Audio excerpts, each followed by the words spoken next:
నిజామాబాద్ జిల్లా ఆర్మూరు మున్సిపల్ పరిధిలో దారుణ ఘటన చోటు చేసుకుంది. ధనశ్రీ అనే మూడేళ్ల చిన్నారి ఆడుకుంటూ ప్రమాదవశాత్తు 7 ఫీట్ల లోతుగా ఉన్న డ్రైనేజీలో పడి మృతి చెందింది.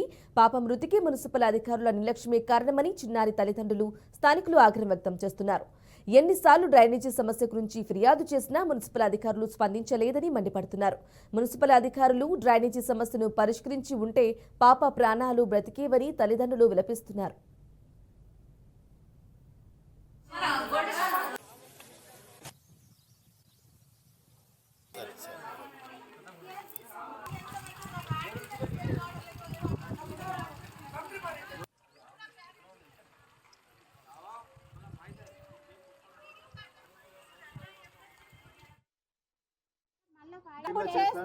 ఫండ్స్ వస్తలే అంటారు. ఫండ్స్ ఏం చేస్తున్నారు?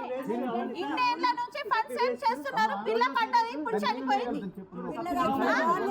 వాళ్ళు ఇస్తారు, ప్రాణం పోయిందేస్తారా? అట్లా కాదు, ఇంత పెద్ద గట్టిగా వాళ్ళు కూడా పడితే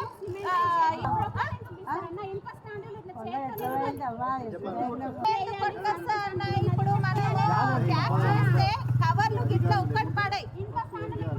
ఇంత చెత్త వస్తుందమ్మా, ఇంత చెత్త ఊరంతా చెత్త ఈటే వస్తుంది. ఎక్కడ నుంచి? వీరభద్ర గుడి నుంచి ఇక్కడికి వస్తుంది. వాళ్ళైనా మంచి పిల్లలైనా ఇతరుల పిల్లలైనా